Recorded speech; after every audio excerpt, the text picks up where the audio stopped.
The holographic display crackled to life inside the United Earth Command Center, casting eerie blue light across the worried faces of humanity's leaders. 12 different alien shapes appeared before them, arranged in a perfect half-circle like judges preparing to deliver a death sentence. Ambassador Minho Park straightened his shoulders, trying to hide the fear that crawled up his spine as he faced beings from across the galaxy. The largest alien stepped forward, if you could call it stepping. The creature looked like it was made entirely of living crystal, its body catching and reflecting light in ways that hurt to look at directly. When it spoke, its voice sounded like a choir of angels, but the words that came out were anything but heavenly. Species designation, human, the crystalline being announced, its tone dripping with barely hidden disgust. Your violent nature has been carefully studied and measured. We have reached our conclusion. You are incompatible with civilized galactic society. General Jiwon Kim stood behind the ambassador, her hands clenched into tight fists. She had spent her entire military career preparing for threats from Earth, never imagining that the real danger would come from the stars themselves. Through the massive viewing windows of the command center, she could see them, 50,000 alien warships hanging in space like vultures waiting for something to die. Each vessel was enormous, easily 3 times larger than humanity's biggest battleships, their hulls gleaming with technologies that made human engineering look like stone tools. We are reasonable beings, Ambassador Park said carefully, choosing each word like he was walking through a minefield. Surely there is room for discussion between our peoples. We seek only peaceful coexistence with our galactic neighbors. Another alien interrupted him before he could finish.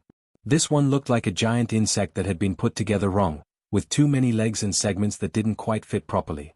Its voice buzzed and clicked as it spoke, making everyone in the room instinctively want to step backward.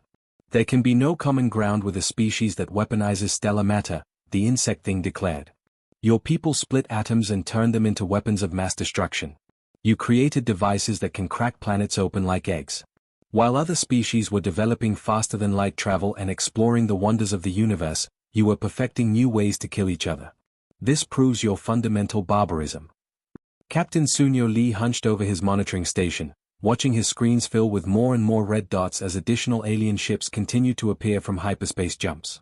The numbers were staggering. Humanity's entire space fleet could fit inside just one of their massive formations, and they were still arriving. His instruments were going crazy trying to analyze technologies that seemed to ignore several basic laws of physics. Ambassador, General Kim whispered urgently, leaning close to Park's ear. Look at their positioning. This isn't a diplomatic formation, they're arranged for maximum intimidation effect. They didn't come here to negotiate. They came here to make us surrender. The crystalline alien continued its speech, listing humanity's sins against galactic civilization like a prosecutor reading charges to a condemned criminal. Nuclear weapons, kinetic bombardment satellites, biological warfare, chemical weapons, every tool of war that humans had ever developed was presented as evidence of their unfitness to join the galactic community. With each item on the list, Ambassador Park felt his hopes for a peaceful resolution crumble a little more. The truth was becoming painfully clear. The consortium hadn't come to Earth to discuss terms or negotiate a treaty. They had already made their decision about humanity's fate. This entire meeting was just a formality, a chance for them to feel superior while delivering their ultimatum. They wanted submission, complete and total, not negotiation. You have 30 standard cycles to comply with our demands, the crystalline being announced as the holographic display began to fade. Disarm completely. Dissolve your military organizations. Submit to our guidance and supervision. Choose wisely, humans. This is your only opportunity for survival. The transmission cut off, leaving the command center in heavy silence. The only sounds were the quiet humming of computers and the distant rumble of Earth's defensive systems powering up automatically in response to the massive alien presence overhead. Everyone in the room knew they had just witnessed something historic, possibly the last free decision humanity would ever make. Dr. Hiren Choi, the military's chief strategist, broke the silence by pulling up classified files on her tablet. The screen showed project names that most people had never heard of, weapons programs that officially didn't exist, and contingency plans that had been developed in secret since the day humans first detected alien signals from space. Sir, she said quietly to General Kim, her voice steady despite the circumstances, if they want to see what barbarians can do when they're cornered. She let the sentence hang in the air, but everyone understood what she meant. General Kim nodded slowly, her expression grim but determined. It was time to activate protocols that had been prepared for exactly this scenario, contingencies that the so-called civilized galaxy was about to discover the hard way. The aliens thought they understood human nature, thought they could predict how Earth would respond to their ultimatum. They were about to learn that they had made a serious mistake. Humans had survived ice ages, world wars, and nuclear standoffs not by being civilized, but by being absolutely ruthless when their survival was at stake. The consortium wanted to see barbarians in action. They were about to get their wish, in ways they never imagined possible.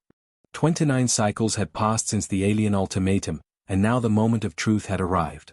Fleet Commander Tai-Hyun Yoon stood on the bridge of humanity's flagship, watching through the main viewing screen as 50,000 alien warships moved into perfect attack formation. The sight was both terrifying and strangely beautiful, thousands of vessels arranging themselves with mathematical precision, their alien hulls glowing with energy that could turn planets into dust. "Sir, enemy fleet is beginning their approach," Lieutenant Sum In Han reported from her sensor station, her voice carefully controlled despite the magnitude of what they were facing. "They're targeting our orbital defense platforms first. Military installations only, they're avoiding all civilian areas completely." Admiral Yoonji Park, who shared no family connection with the diplomat despite the common surname, watched the alien formation with the cold eyes of a career military officer. A thin smile crossed her lips, but there was no warmth in it whatsoever. "How wonderfully merciful of them," she said with bitter sarcasm. "They want to prove they're the superior species by showing restraint. They'll destroy our ability to fight back while keeping their consciences clean." The first attack came exactly as the aliens had planned it. Brilliant beams of energy lanced down from their massive ships, striking Earth's orbital defense platforms with surgical accuracy. The human installations exploded in silent flowers of light and debris, their advanced shields and armor plating offering no more protection than tissue paper against the alien weapons. Within minutes, humanity's first line of defense was completely destroyed. The alien fleet paused, clearly expecting surrender signals to begin broadcasting from Earth. Their message was obvious and brutal in its simplicity: submit now, or watch as we systematically destroy everything you've built in space before moving on to your planet itself. They had demonstrated their overwhelming technological superiority. Now they waited for the inevitable capitulation. But something was going wrong with their perfect plan. The humans weren't sending surrender signals. No white flags were being raised, no diplomatic channels were opening with pleas for mercy. Instead, something else was happening in the deep underground bunkers beneath Geneva, Switzerland. Director Kyung Nam sat in a control room buried so far underground that even nuclear weapons couldn't reach it. His fingers moved across a control panel that officially didn't exist, activating protocols that had been planned since the day humanity first detected alien signals from deep space. The screen in front of him showed a simple message: Dead Hand Protocol, armed and ready. Sleeper Fleet Alpha, this is Command Control. Nam spoke calmly into his communicator, his voice carrying across the solar system through hidden relay stations. You are cleared to engage enemy targets. Repeat, you are cleared to engage. Good hunting. Across the solar system, installations that had spent years pretending to be something else suddenly revealed their true nature. Mining platforms that had been quietly extracting asteroids for decades opened up to reveal massive weapons systems. Research stations that claimed to be studying cosmic radiation began powering up military-grade sensors and targeting computers. Communication relays that had been helping ships navigate the outer planets started coordinating attack patterns instead. Commander Hannah Song sat in the pilot's seat of what appeared to be nothing more than a simple cargo transport fleeing the battle zone. The ship's identification beacon clearly marked it as the civilian vessel Peaceful Trader, and its hull showed all the usual wear and tear of a merchant ship that had spent years hauling supplies between the outer colonies. As alien sensors swept over her vessel, Song smiled and pressed a series of buttons on her control panel. Sections of the ship's hull began to fall away like a snake shedding its skin, revealing hidden missile pods and weapon systems that shouldn't have existed on a civilian craft. Attention unknown alien vessels, she announced over the general communication channels, her voice sweet with false politeness. This is the cargo ship Peaceful Trader requesting permission to make a special delivery to your fleet. What happened next violated every rule of space combat that the consortium had ever learned. Instead of launching her missiles in straight lines toward their targets, Song's weapons began following impossible flight paths. They used the gravitational pull of asteroids to slingshot around obstacles, approached enemy ships from angles that should have been mathematically impossible, and moved in coordinated swarms that seemed to think and adapt like living creatures. Captain Do-Yoon Kang commanded what the aliens believed was a simple mining platform orbiting Jupiter. For 5 years, His installation had been quietly extracting resources from the giant planet's moons while secretly serving as a hidden weapons platform. As consortium ships moved past his position, treating him as no more dangerous than a piece of industrial equipment, Kang allowed himself a moment of satisfaction. "You see, crew," he said to his officers as they prepared to open fire, "these aliens have never fought an enemy that considers deception to be a perfectly legitimate military tactic. They think there are rules to war, honor codes that must be followed. They're about to learn that humans don't fight fair when their survival is at stake." The mining platform opened fire with weapons that officially didn't exist, striking alien ships that had never even considered it might be a threat. Similar attacks were happening throughout the solar system as humanity's hidden fleet revealed itself. Cargo ships became missile platforms, research stations became command centers, and mining equipment became weapons of war. The alien fleet, with all their superior technology and overwhelming numbers, discovered they were facing an enemy that thought completely differently than they did. Humans had turned their entire solar system into an elaborate trap, and the consortium had walked directly into it. As the first alien ships began exploding in brilliant bursts of energy and debris, their commanders realized they had made a terrible miscalculation. They had come expecting to fight primitive barbarians with simple weapons and predictable tactics. Instead, they had found something far more dangerous than barbarians. They had found an enemy that was willing to lie, cheat, and use any trick necessary to win. Admiral Ji-hoon Park stood in the command center of the battleship Retribution, staring at the tactical display that showed the complete transformation of what should have been humanity's destruction. Just hours ago, the alien consortium fleet had been arranged in perfect formation, confident in their superiority and ready to deliver a quick lesson to the barbaric humans. Now they were scattered across space beyond Mars' orbit, desperately trying to regroup while human forces hunted them like wolves chasing frightened sheep. The holographic display showed red dots representing alien ships fleeing in all directions, while blue markers indicated human forces pursuing them with deadly efficiency.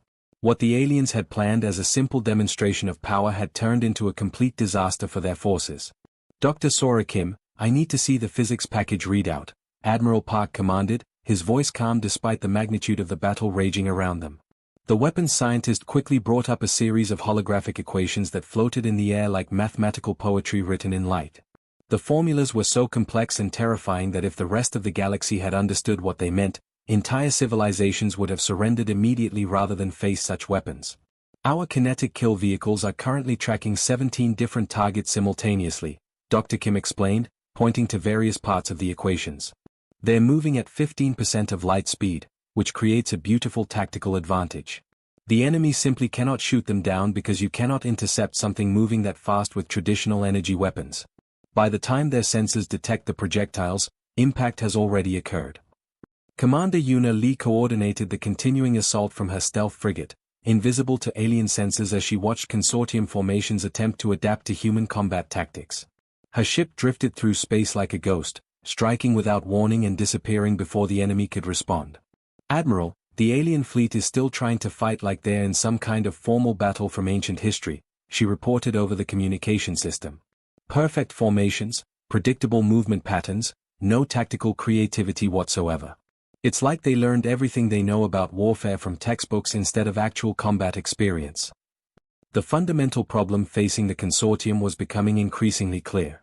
They possessed superior technology, ships that could travel faster than light, and weapons that could crack planets open like eggs. But they had never encountered an enemy that treated warfare as an art form requiring imagination and creativity. While the aliens relied on massive ships with overwhelming firepower and predictable attack patterns, humanity launched assaults that seemed to completely ignore the accepted rules of space combat. Captain Jinwoo Choi commanded a squadron of fighters that existed in a technological blind spot the aliens had never considered.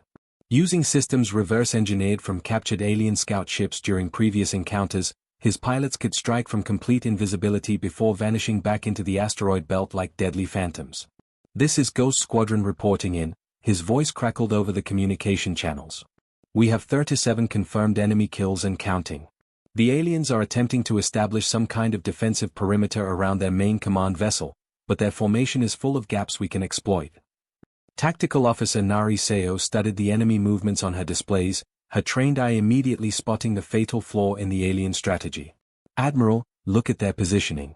They're clustering their ships together for mutual protection and overlapping defensive fire. That formation makes them incredibly vulnerable to the Cascade Protocol." Admiral Park nodded with grim satisfaction. Humanity had spent decades developing weapons specifically designed to turn the enemy's greatest strengths into their most dangerous weaknesses. The Cascade Protocol represented perhaps the most elegant and terrifying example of this philosophy, a weapon that used the aliens' own advanced technology against them. Chief Engineer Minji Park activated the attack sequence from his station deep within the heavily armored hull of the Retribution. The weapon that launched toward the consortium formation was deceptively simple, a single projectile no larger than a coffee cup, traveling at a relatively slow speed that wouldn't trigger their automated defense systems. The projectile contained no explosives, no energy weapons, no destructive materials of any kind. Instead, it carried something far more dangerous, a small computer device that did something the aliens had never imagined was possible. It hacked into the target ship's computer systems and convinced the vessel's artificial intelligence that its neighboring ships were actually enemy vessels that needed to be destroyed immediately. The infected alien ship opened fire on its own fleet mates without warning. Their automated defense systems, programmed to respond instantly to any attack, immediately fired back. Within seconds, the computer virus began spreading from ship to ship, convincing each vessel that every other ship in the formation was an enemy that needed to be eliminated. Communications Officer Sunwoo Nam intercepted the increasingly desperate alien transmissions as their perfect formation began tearing itself apart from within. "Sir, they're trying to shut down their own computer networks to stop the spread of the virus," he reported, barely able to hide his amusement at the situation. "But it's already too late, the cascade effect is self-sustaining now. Each ship that gets infected immediately spreads the virus to every vessel it can communicate with." As Admiral Park watched the consortium fleet destroy itself in a frenzy of confused violence, he reflected on the fundamental difference between human and alien approaches to warfare. The aliens sought to impose order through superior technology and overwhelming force, believing that the side with the biggest ships and the most powerful weapons would always win.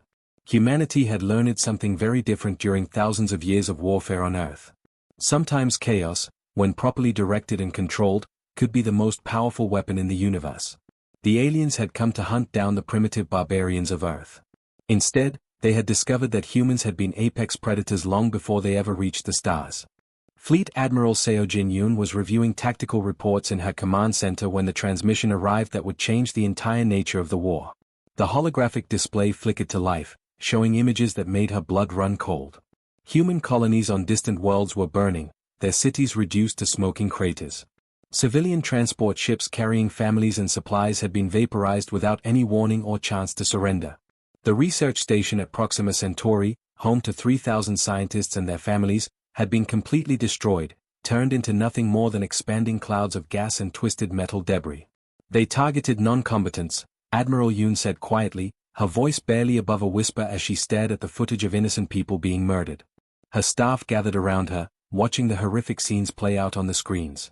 The aliens had crossed a line that could never be uncrossed. Colonel Min-soo Kim stood beside her, his jaw clenched tight as he watched civilian evacuation ships being hunted down and destroyed like animals. He nodded grimly, understanding exactly what this meant for the war effort and for humanity as a whole. "That was their second mistake," he said simply, his voice carrying the weight of terrible certainty. Admiral Yoon walked to the main communication console and activated the array that would connect her voice to every human ship, station, and outpost across 17 different star systems. When she began to speak, her words carried the cold finality of a species that had just been pushed far beyond its breaking point. "This is Fleet Command to all units throughout human space," she announced, her voice echoing through the communication networks that linked humanity's far-flung civilization. "The enemy has chosen to make this a war of extinction by targeting our civilian populations. As of this moment, Authorization Omega-7 is now in full effect. Repeat, we are now operating under Total War protocols. All previous rules of engagement are suspended." In a cyber warfare facility hidden deep beneath the surface of Mars, Dr. Hyemin Choi cracked her knuckles and smiled with the cold satisfaction of someone who had been waiting years for this moment. She had spent decades developing digital weapons that the consortium believed were impossible, tools of electronic warfare that went far beyond simple hacking or data theft. The aliens were confident that their quantum-encrypted networks were completely impenetrable, protected by mathematical barriers that no primitive human technology could possibly breach. They were about to learn that human hackers didn't need to break their encryption systems, they could simply convince those systems to break themselves.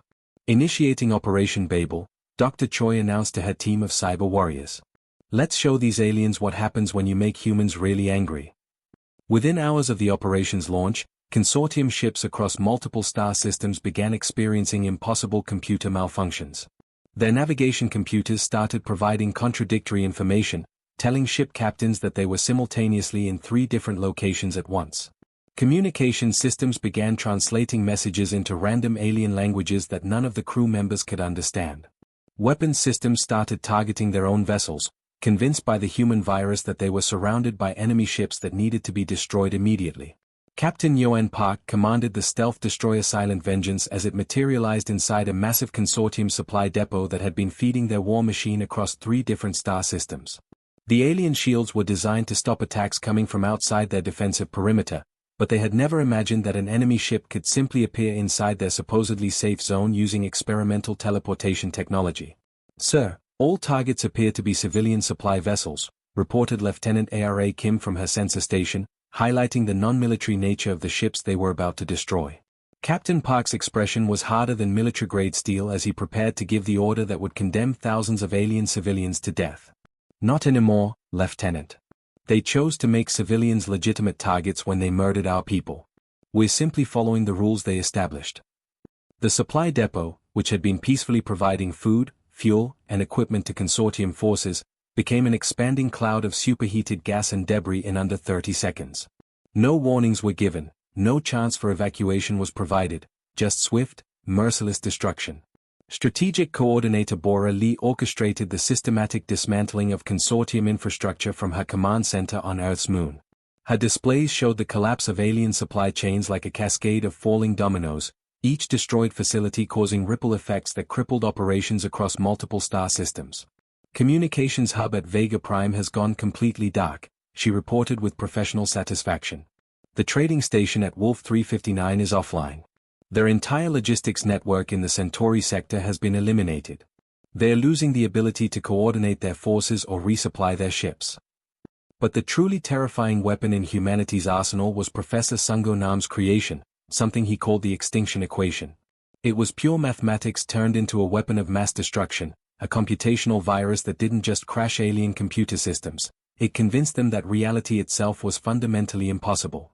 The Zephyrian homeworld's main computer network has just informed their entire planetary government that they don't actually exist, Professor Nam reported with dark amusement. "Their banking systems are shutting down because our virus convinced them that money is a mathematical impossibility. Their transportation networks are stopping because the computers now believe that movement through space violates the laws of physics. Even their weather control systems are failing because they've been convinced that atmospheric pressure is just an elaborate shared hallucination."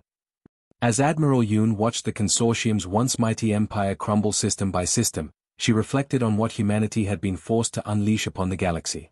The aliens had wanted to see what barbarians could do when pushed to the very edge of extinction. Now they knew exactly what humans were capable of when their survival was threatened and all restraints were removed. 6 months had passed since the consortium delivered their arrogant ultimatum to humanity, and now the galaxy looked completely different. Supreme Negotiator Minho Park, who had once been simply Ambassador Park, sat in a deliberately plain meeting room aboard a neutral space station at Wolf 359. The room contained nothing but basic chairs and a simple table.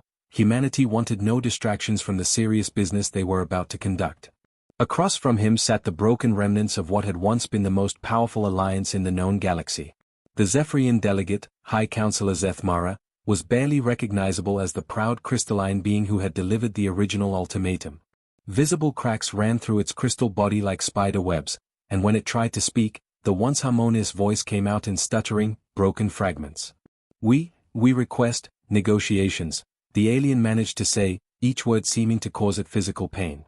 Admiral Seojin Yoon, who now carried the impressive title of Supreme Military Commander, didn't even bother to look up from her tablet as she responded.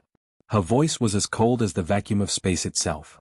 3 of your original 12 species have already surrendered to us separately, she said matter-of-factly. 2 others have been rendered completely extinct because they were too stupid to stop fighting when they had the chance. The remaining 7 are in full retreat across multiple star systems. So tell me, what exactly do you think you have left to negotiate with? Fleet Coordinator Jiwon Kim stepped forward with a data pad in her hands, ready to provide the brutal statistics that told the real story of the war. Her voice was clinically precise, like a doctor reading test results to a terminal patient. Current consortium military capability has been reduced by 97.3%, she announced. Your supply networks are completely non-functional across 17 different star systems. Your primary production facilities have been either captured by our forces or destroyed completely. Your communication networks are compromised. Your transportation infrastructure no longer exists in any meaningful way. The Vorthak representative, looking like a giant insect that had been badly burned, attempted to salvage something from the complete disaster their species faced. Several of its limbs were missing entirely, and its segmented shell showed scorch marks from human weapons. Surely, it buzzed desperately, reasonable terms can be reached between civilized beings who share this galaxy. Director Hiren Choi burst into laughter at those words, but there was absolutely no humor in the sound. It was the kind of laughter that made people step backward instinctively. Civilized beings? She repeated mockingly. You mean the same species that decided to target our civilian populations when your brilliant military tactics failed completely? You mean the kind of civilization that murders innocent families and destroys research stations full of scientists? That kind of civilization. Supreme Negotiator Park finally spoke, and his voice carried the weight of absolute authority backed by overwhelming military force. When he talked, everyone in the room understood that they were hearing the voice of the new galactic order. Here are humanity's terms, he announced with quiet finality. They are completely non-negotiable. You will accept them exactly as presented, or you will face the complete extinction of your remaining species. General Sunyo Lee activated the holographic display system, and suddenly the room filled with a three-dimensional map of the local galaxy. The image was color-coded in a way that told the story of humanity's complete victory more clearly than any words could. Red zones marked areas that were now under direct human military control, vast sections of space that had once belonged to the proud consortium. Yellow areas indicated species that were now under human protection, which everyone understood meant they were essentially puppets of the new human empire. The tiny remaining green spots scattered across the map represented all that was left of independent consortium territory. First, Supreme Negotiator Park continued, complete disarmament of all military vessels and installations belonging to any consortium species. Every weapon, every warship, every defensive platform will be surrendered to human forces or destroyed under our supervision. Second, war reparations will be paid to humanity over the next 100 years. You will provide resources, technology, and labor to rebuild what you destroyed and to compensate us for the cost of this war. Third, human monitoring stations will be established in all former consortium territories. These stations will ensure compliance with the peace terms and will serve as early warning systems against any future aggressive actions. Fourth and finally, you will provide formal recognition of humanity as the dominant military power in this region of the galaxy. All future conflicts will be mediated through human authorities. Strategic analyst Nari Seo provided additional details that made the terms even more comprehensive. Your home systems will remain under complete blockade until compliance is verified by our inspection teams. Trade will resume only under human oversight and approval. Any attempt at rearmament, any effort to rebuild military capabilities, will result in immediate and overwhelming military action. The alien delegates looked at each other with expressions that might have been despair if humans could have recognized alien emotions. High Counselor Zethmara made one final attempt to salvage some dignity from the complete disaster. This is not how civilized species conduct themselves in victory. It managed to whisper. Supreme Negotiator Park leaned forward across the table, his expression harder than the armor plating on humanity's warships. You wanted to teach us about civilization. You claimed we were too barbaric and violent to join galactic society. Well, consider this our final examination in the subject. Admiral Yoon stood up, her uniform showing not a single wrinkle despite 6 months of the most brutal warfare in galactic history. You have exactly 72 standard hours to accept these terms and begin implementation. If you refuse, we will demonstrate what humanity considers appropriate treatment for genuinely uncivilized behavior.